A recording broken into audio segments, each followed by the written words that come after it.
I hope you're having a beautiful day. I am excited for today's conversation. Sonia, welcome to the show. Let's start with you sharing who are you, where are you tuning in from, and then we'll dive into the topic. Hola, hola, and thank you, Lucy, for inviting me. It's really exciting. And bueno, Sonia from New Jersey, since we're Latinas, El Salvador, here representing. I'm calling myself SEO genius. Pretty much that's how my clients started calling me. So now I own it. And pretty much what I do is making sure that when my clients, dream clients, they search for their services, their website is the first thing they see. They're not only just going to the website, but they start booking calls, so getting leads. So pretty much that is SEO. So that's what I do pretty much in a nutshell. And I love that you started like from New Jersey para el mundo. We're going to say that, okay? So, Sonia, how did you ended up in New Jersey and what was your relationship with money growing up? So I was born here in New Jersey, but my parents actually took me back to El Salvador when I was 4 years old because we had my sisters and brothers in there. And that became my first language and everything. And I came back when I was 14 years old, and I've been here since then. I have, I'm happy to say my family is here, my parents and my sisters. So I was born here and been in New Jersey since 15 years old, 14, but I grew up in El Salvador. So I said I'm Salvadorian. My first Okay, language is yeah. Spanish, and my second language became English. So this is me. Yeah, it Yeah. happens. It happens to a lot of first generation Latina.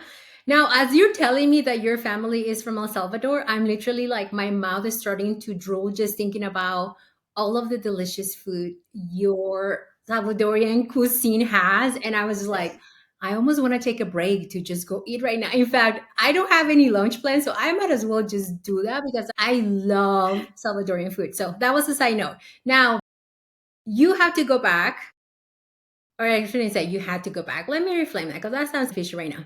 You were taken back by your parents and you decided to come back and you are here growing a business. Was this your dream to become an entrepreneur? No, no. I was actually scared because my dad always had a business. He actually tried and failed like 5 times. So I'm like, I really had a bad relationship with being an entrepreneur or something like that. Business is not for me. So I always had this mentality. And when you're growing up, get your degree no matter what you're graduating. That was the thing that I was always told by my mom. And I'm like, let me just get into the corporate ladder over there, but not a business, not a business. And this happened very by a chance. Like I got laid off and something like that it happened, and then I'm here now. But no, never saw myself owning a business because I saw my dad how he fell a lot of times in the business. It really Yeah. didn't give me a good point of view of that. So yeah. And I think a lot of us actually, like my mom is actually, she has a background in entrepreneurship too. But I also said the same thing. Not so much that she fell at it, but she was doing so much and she never asked for help. If like even reflecting back on how she was trying to manage different businesses that she had throughout her life, thinking about how she was always a doer and the CEO and whatever business she was in, she was also like maybe cleaning, marketing, like doing all these things. And so I very much appreciate you sharing the story about your dad because I think that as business owners right now, we also have to shift the identity of asking for help. It's not a luxury, it's actually a necessity, especially for those of us that are growing business and some of us growing families as well. Why did you decide to go into SEO? And we're going to start the conversation there.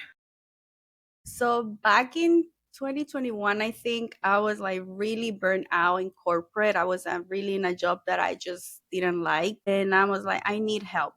I need help. I'm tired of applying 1,000 jobs resumes. And that's where I started learning about career coaching. And then I was like, let's just go for it. It was very scary. I just put my credit card in it. always like that. That's the other thing that we're going to talk about. So I just put my credit card on it, pay for the full program. And in there, I started learning about career transitioning. And that's where I leaned into marketing because I was in sales, right? Telemarketing sales. So in marketing, but I just didn't know what to do.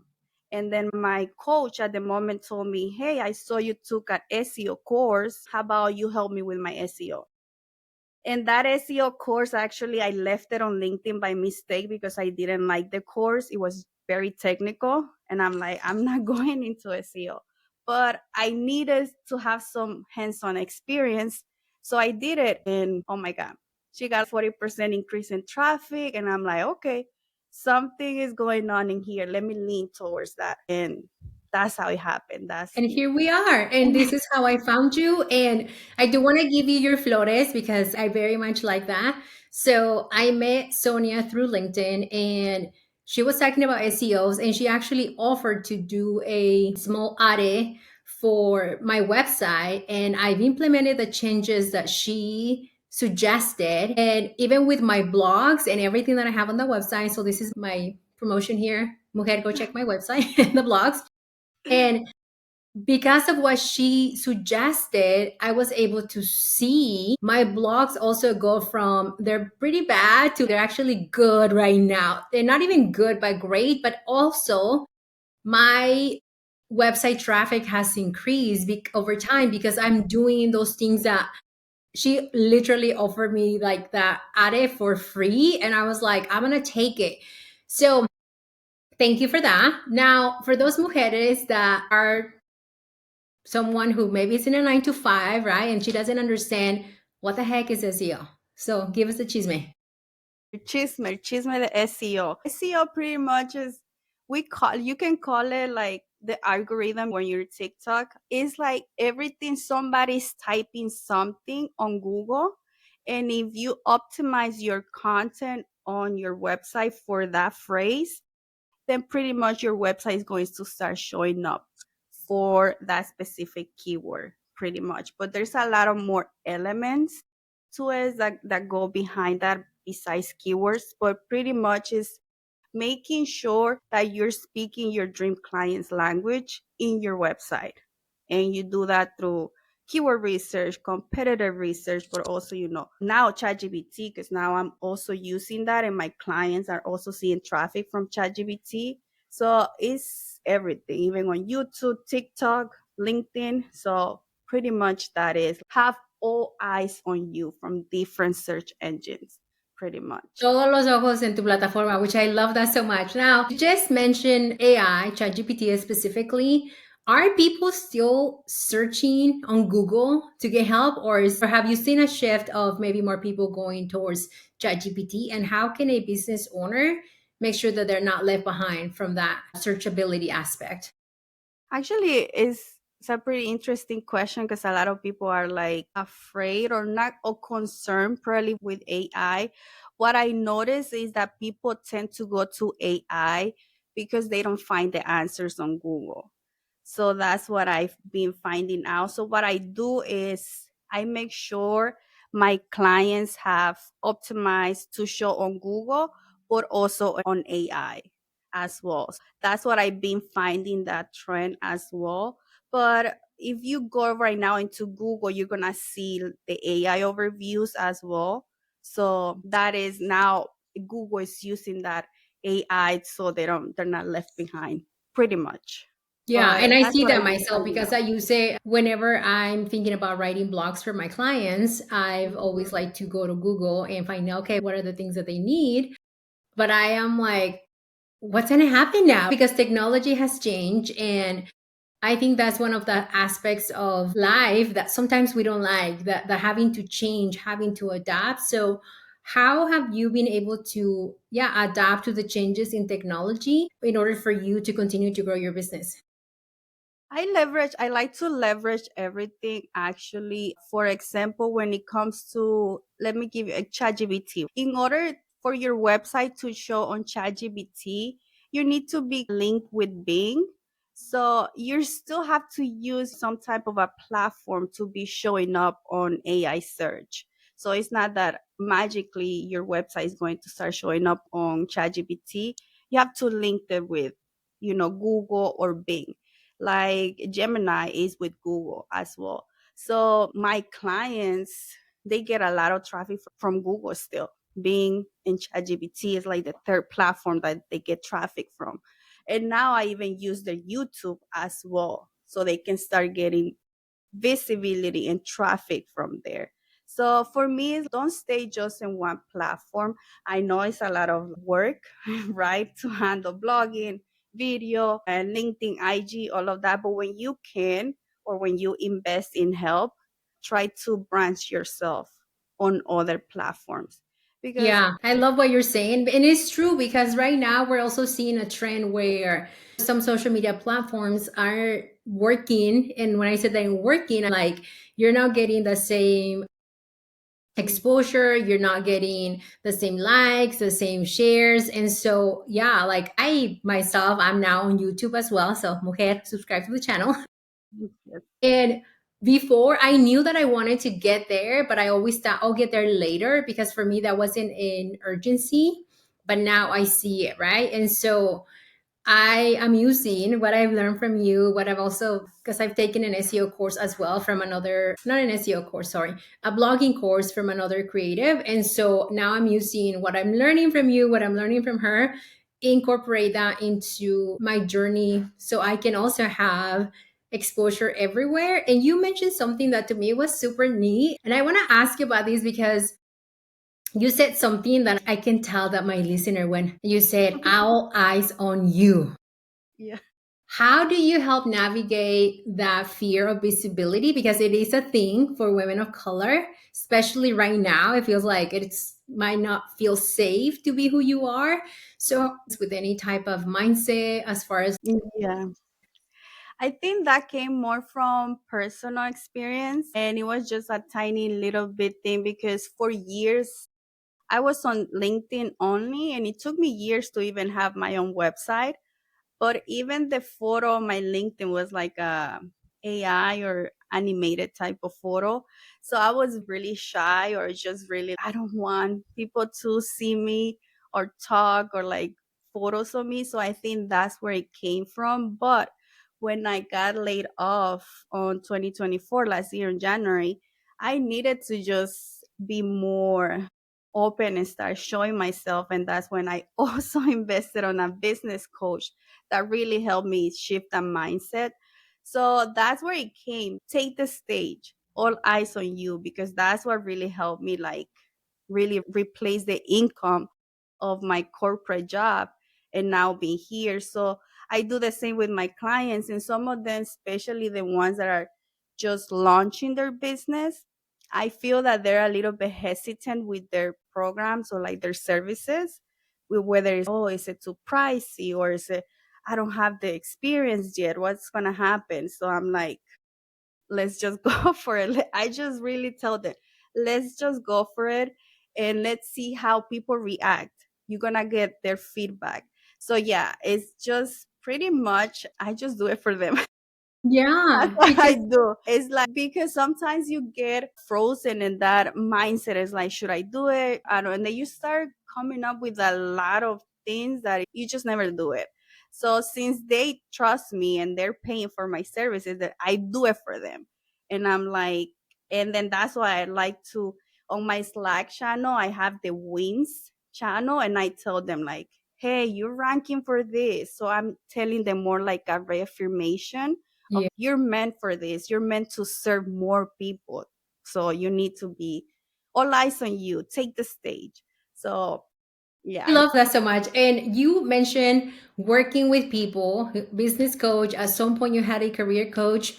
What was it like for you to invest in help and coaching? Because we don't do that, right? I don't know if in El Salvador they do that, but I know that No. Mexico they don't do that. So when did you decide I'm gonna go for it? And yeah, are you comfortable sharing the investment? Because sometimes people think like cuánto cuesta, right? So let's go there. For my career coach at that time, I think it was like K. And my family and always, I always like, take a credit card, do a cash advance. That's how you do it. I literally did that because I was really the things that I kept doing were not working. So I was just really tired, really burnt out, and I just needed to also like I need more income, like I need to buy stuff, help around the house. So I'm like, and then I really like the testimonials. I reach out to their clients, tell me like, is it really how is she saying it on the videos? And all of them really gave me really good feedback. And she was that career coach at the moment. She was the only one like really with active on the website.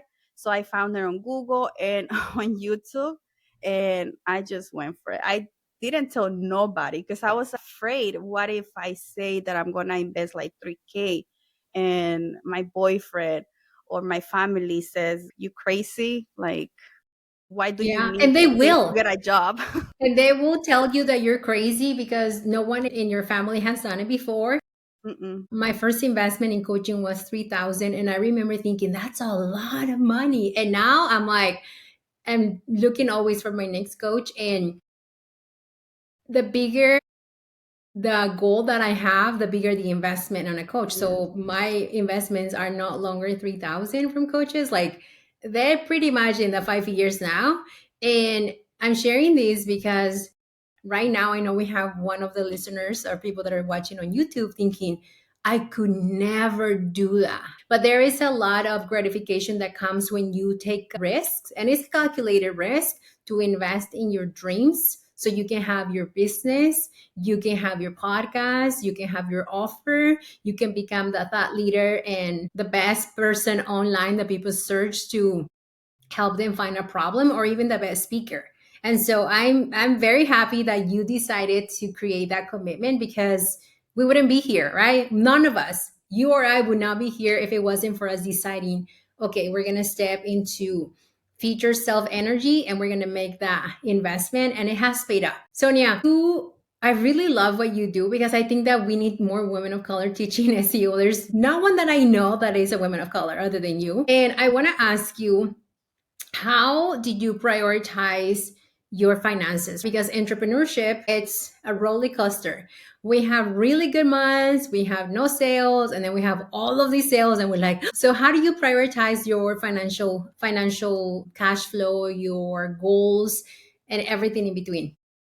Oh my God, I really did not have a good relationship with money. I would say, like, actually, now that when I got laid off, I really got myself in debt because I was getting no income. My boyfriend got in debt too because he had to take the financial, everything, responsibility in the house.